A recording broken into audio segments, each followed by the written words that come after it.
David Booth, a founder of Dimensional Fund Advisors in 1981, is the firm's executive chairman. He has served on the Investment Company Institute's Board of Governors and the ICI's Executive Committee. The University of Chicago Booth School of Business was named in his honor, and David also serves as a lifetime member of the school's advisory council. David Booth Kansas Memorial Stadium at the University of Kansas was also named in his honor. David funded the Booth Family Hall of Athletics in Allen Fieldhouse at Kansas University and donated James Naismith's original 13 Rules of Basketball. David received his MBA from the University of Chicago in 1971. He also holds an MS and a BA from the University of Kansas.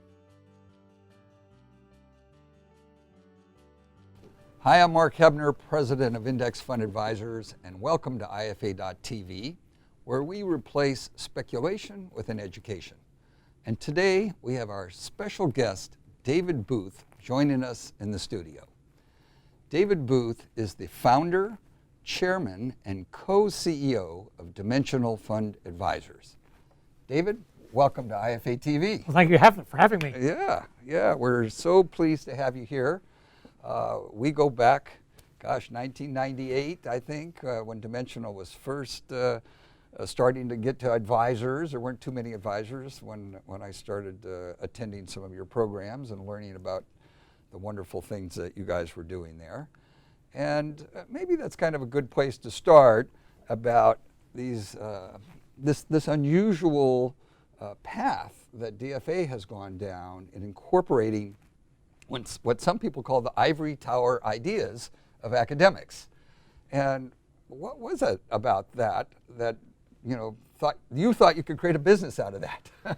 Well, it's all incredibly exciting. As you know, the field of finance underwent a revolution, really, from the period of time from the mid-50s to the mid-70s, really. Yeah. Where it emerged as an academic discipline. Right. And until the mid-50s, they didn't have enough data, or computers weren't big enough to really test out much. But Sure. Beginning with that was an onslaught of research.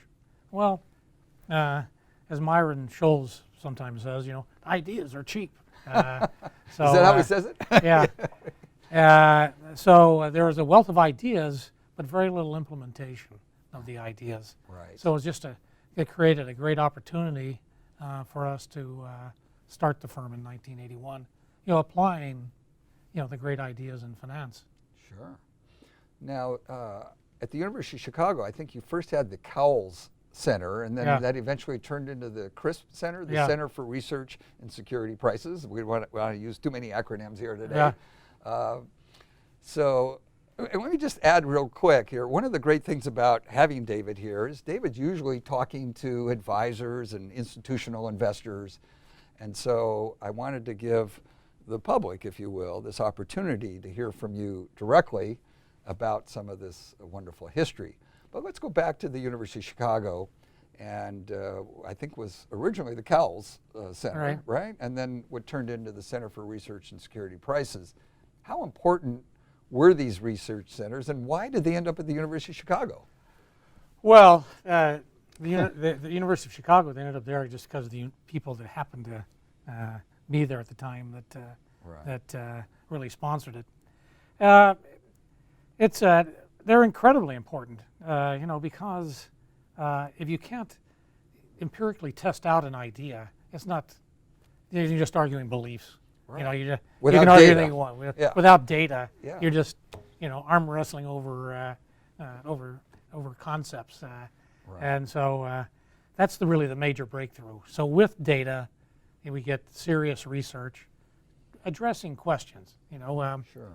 And one of the beauties about finance is we'll never know for sure what risk and return's all about. But it's really important to try to get as many insights, as you can. Sure. That from the past that'll help you going forward. So it seems like the statisticians started getting hold of this data, right? Right. And I think one of the early studies had to do with this question of what have stocks returned over long periods of time. Right. And I heard that Merrill Lynch actually funded a little study at the University of Chicago. Can you tell me about that study? Well, right. How important that was? Yeah, it was incredibly important.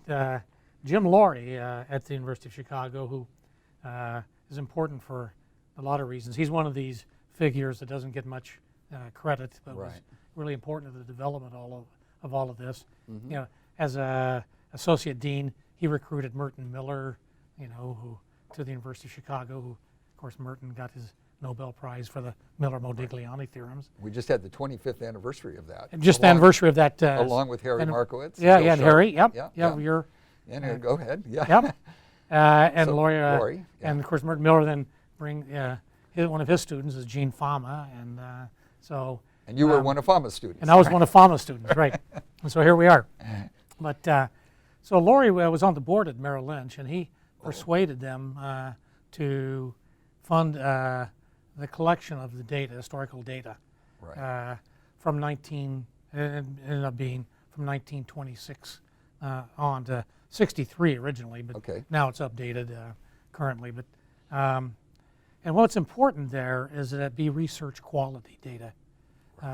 As you know, if you take the stock listings from today's paper and look what the historical return has been on those stocks, it's much higher than the actual experience of the stock market because of survivorship bias. And so Jim persuaded Merrill Lynch to fund the study to collect all that original data.